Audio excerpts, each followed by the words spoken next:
ಬರೋಬ್ಬರಿ 24 ಕೋಟಿ ರೂಪಾಯಿಗಳ ವೆಚ್ಚದಲ್ಲಿ ಆರಂಭವಾಗಿದ್ದ ಈ ಸೇತುವೆ ಕಾಮಗಾರಿ ವರ್ಷಗಳೇ ಕಳೆದರೂ ಇನ್ನೂ ಪಿಲ್ಲರ್ ನಿರ್ಮಾಣದ ಕೆಲಸವೇ ಮುಗಿದಿಲ್ಲ.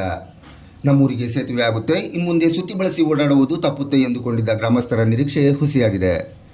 ಕಾಮಗಾರಿ ಪ್ರಾರಂಭವಾಗಿ 3 ವರ್ಷಗಳೇ ಕಳೆದರೂ ಇನ್ನೂ ಅರ್ಧದಷ್ಟು ಕೆಲಸ ಮುಗಿಯದೇ ಇರುವುದಕ್ಕೆ ಊರಿನವರು ಈಗ ಹಿಡಿ ಶಾಪ ಹಾಕುತ್ತಿದ್ದಾರೆ.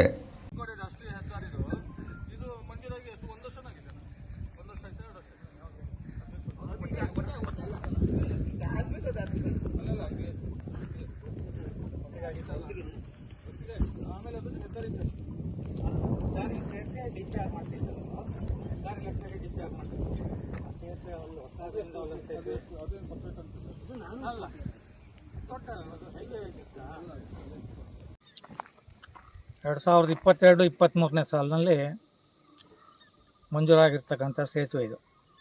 ಈ ಅರಮನೆಕೊಪ್ಪ ಭಾಗಕ್ಕೆ ಹಾಗೂ ಬ್ರಾಹ್ಮಣ ತೆರವೆ ಭಾಗಕ್ಕೆ ಭಾರಿ ಕಾರ್ಗಡಿಗೆ ಅಗತ್ಯವಾಗಿ ಬೇಕಾಗಿರ್ತಕ್ಕಂಥ ಸೇತುವೆ ಇದು. ಈ ಸೇತುವೆ ಕುಂಟ್ತಾ ಇದೆ. ವರ್ಷಕ್ಕೆ ಪಾಪ ತಪ್ಪು, ಸರ್ಕಾರದ ತಪ್ಪು, ಯಾವ ತಪ್ಪು ಅಂತ ಹೇಳಲಿಕ್ಕೆ ನಮಗೆ ಪೂರ್ಣ ಮಾಹಿತಿ ಇಲ್ಲ. ಆದರೆ ಜನರಿಗೆ ಇಲ್ಲಿ ತೊಂದರೆ ಆಗ್ತಾ ಇರೋದು 100ಕ್ಕೆ 100ರಷ್ಟು ನಿಜವಾದ ಸಂಗತಿ ಅಂತ ಹೇಳಲಿಕ್ಕೆ ಬಯಸ್ತೇನೆ. ಶಿವಮೊಗ್ಗ ಜಿಲ್ಲೆ ಹೊಸನಗರ ತಾಲೂಕಿನ ಶರಾವತಿ ಹಿನ್ನೀರಿಗೆ ಅಡ್ಡಲಾಗಿ ನಿರ್ಮಿಸುತ್ತಿರುವ ಬಿಕ್ಸಾಗಾರ ಸೇತುವೆ ಕಾಮಗಾರಿಯು 2022-23ರಲ್ಲಿ ಅರಮನೆಕೊಪ್ಪ ಮತ್ತು ರಾಮಚಂದ್ರಾಪುರ ಗ್ರಾಮ ಪಂಚಾಯಿತಿಯ ಗಡಿ ಭಾಗದಲ್ಲಿ ಆರಂಭಗೊಂಡಿತು.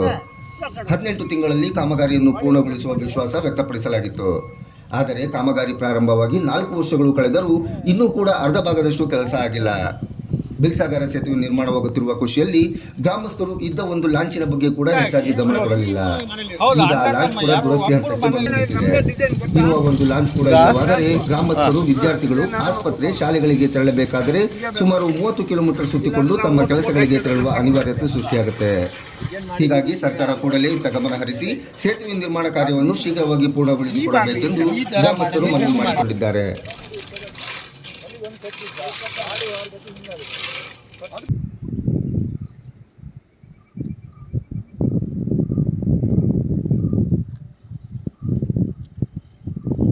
ತುಂಬ ಕಷ್ಟದಲ್ಲಿದ್ದೀವಿ ಅಂದರೆ ನಮಗೆ ಹೊಸನಗರ 11 ಕಿಲೋಮೀಟರ್ ನಮ್ಮೂರಿಂದ. ಇವಾಗ ನಾವು ನಗರ 25 ಕಿಲೋಮೀಟರ್ 26 ಕಿಲೋಮೀಟರ್ ಆಗ್ತದೆ. ಇದು ಸಾಮಾನ್ಯ ಒಂದು 50 ವರ್ಷದ ಹಿಂದಿನ ನಗರದ ಸೇತುವೆ ಆಗಬೇಕು ಅನ್ನೋದು KPC ಅವರುಗಳು ಸಾಕಷ್ಟು ಮನವಿಗಳನ್ನು ನಮ್ಗೆ ದೂರ ಆಗಿರಲಿಲ್ಲ. ಈಗ 2020 ನಮ್ಗೆ ಭಾರಿ ಸಂತೋಷ. ನಮ್ಮ ಕಾಂಟ್ರಾಕ್ಟರ್ ಬಂದವರು 18 ತಿಂಗಳಲ್ಲಿ ಬಿಟ್ಕೊಡ್ತೀವಿ ಅಂತ ಕೂಡ ಹೇಳಿದರು. ನಮ್ಗೆ ಭಾರಿ ಏನಾಗ್ತಾ ಇದೆ, ನಮ್ಗೆ ಸಮಸ್ಯೆ ಅಂದರೆ ಶಾಲಾ ಮಕ್ಕಳು ಈಗ ಹೋಗಬೇಕು. ನಮಗೆ ಹೊಸನಗರ ಶಾಲೆ ಇದೆ, ಶಾಲೆ ಹೋಗಬೇಕು.